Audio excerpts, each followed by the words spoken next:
अनुसूचित जनजाति के लिए आरक्षित बोरियो सीट में इस बार का मुकाबला बड़ा रोचक होने वाला है। ऐसा इसलिए क्योंकि जेएमएम के बागी विधायक लोबिन हेम्ब्रम बीजेपी के टिकट पर चुनाव लड़ रहे हैं। तो वहीं 2019 में बीजेपी के टिकट पर चुनाव लड़ने वाले सूर्य नारायण हांसदा जयराम महतो की पार्टी जेएलकेएम की टिकट पर चुनाव लड़कर बोरियो में एक नया खेला करने वाले हैं।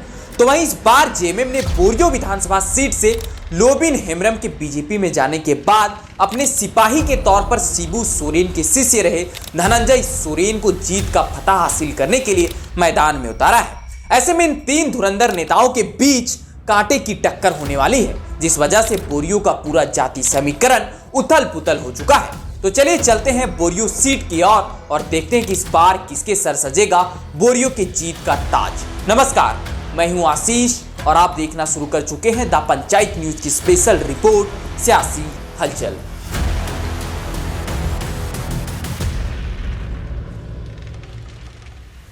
जेएमएम से बागी हुए लोबिन हेम्ब्रम विधानसभा चुनाव के कुछ दिन पहले ही बीजेपी में शामिल हुए और उसके बाद उन्हें उन्हीं की सीट बोरियो से भाजपा ने अपना उम्मीदवार भी बना दिया। बस फर्क इतना हुआ कि इस बार वह तीर धनुष के सिंबल छोड़ कमल के सिंबल पर चुनाव लड़ रहे हैं, मगर यही सिंबल बदलना लोबिन के लिए भारी पड़ सकता है। अब ऐसा क्यों, चलिए इसके पीछे की वजह भी आपको बताते हैं। बीजेपी की टिकट पर पिछले बार चुनाव लड़ने वाले सूर्य नारायण हांसदा जो करीबन 59,441 वोट लाने में कामयाब रहे थे, उनका टिकट इस बार भाजपा ने काटकर लोबिन हेम्ब्रम को दे दिया, जिस वजह से सूर्य नारायण हांसदा नाराज होकर पार्टी छोड़ी। उसके बाद जेएलकेएम की टिकट पर चुनाव लड़ने का ऐलान कर दिया। तो वहीं दूसरी ओर जो ताला मरांडी बीजेपी की टिकट पर इस बार राजमहल से लोकसभा चुनाव लड़े थे, वह भी आस लगाए बैठे थे कि इस बार बोरियो से भाजपा हमें उम्मीदवार बनाएगी। पर लोबिन के भाजपा में शामिल होने के बाद ऐसा हुआ नहीं। उसके बाद वह भी नाराज चलने लगे। हालांकि उन्होंने पार्टी नहीं छोड़ी, मगर उनके दो बेटों ने झामुमो का दामन थामकर भाजपा के होश उड़ा दिए, जिस वजह से इस बात की काफी कम संभावना है कि ताला मरांडी लोबिन हेम्ब्रम का खुलकर समर्थन करेंगे।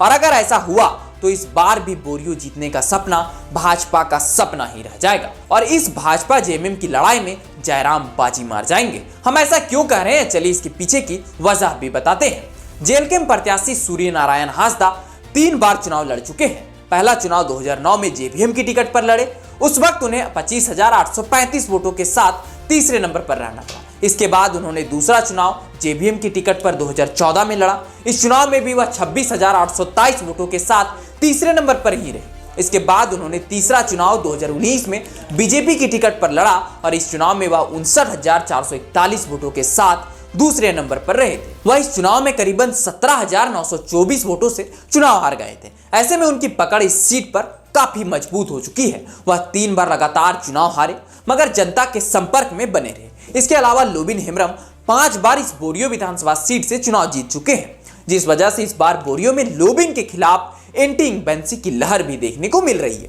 जिसका फायदा जेएलकेएम प्रत्याशी सूर्य नारायण हांसदा और जेएमएम प्रत्याशी धनंजय सोरेन को मिल सकता है। मगर बोरियो का सियासी समीकरण किसकी ओर रुख करता नजर आ रहा है, चलिए थोड़ा उसे भी देखते हैं।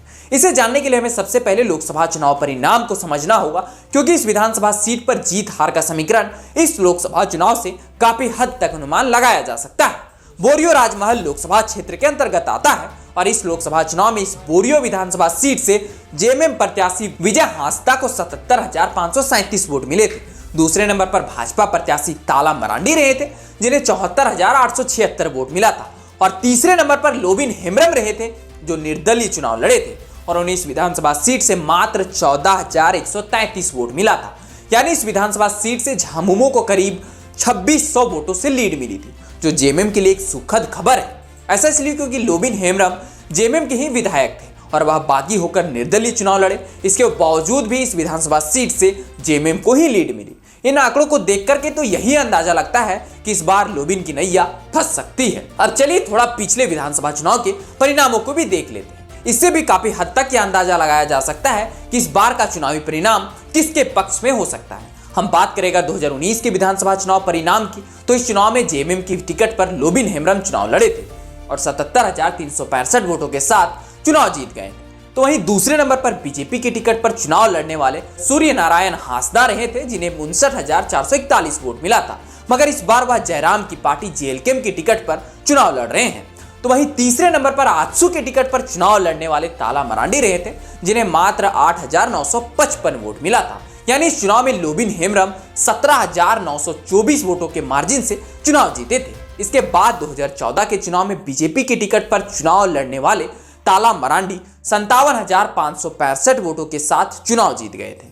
तो वहीं दूसरे नंबर पर झामुमो के टिकट पर चुनाव लड़ने वाले लोबिन हेम्ब्रम रहे थे, जिन्हें 56,853 वोट मिला था। इस चुनाव में लोबिन हेम्ब्रम 712 वोटों से चुनाव हारे थे। तो वहीं इस चुनाव में जेवीएम के टिकट पर चुनाव लड़ने वाले सूर्य नारायण हांसदा 26,827 वोटों के साथ तीसरे नंबर पर रहे थे।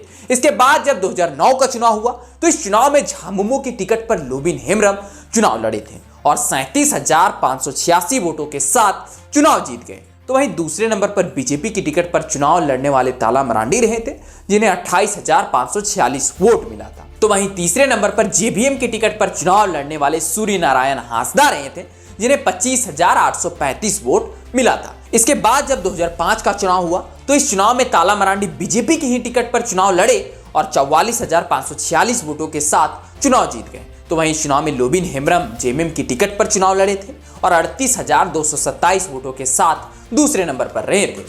इसके बाद जब सन 2000 का चुनाव हुआ तो इस चुनाव में लोबिन हेम्ब्रम जेवीएम की ही टिकट पर चुनाव लड़े और 36,170 वोटों के साथ चुनाव जीत गए। तो वहीं इस चुनाव में ताला मरांडी कांग्रेस की टिकट पर चुनाव लड़े और 29,491 वोटों के साथ दूसरे नंबर पर रहे थे।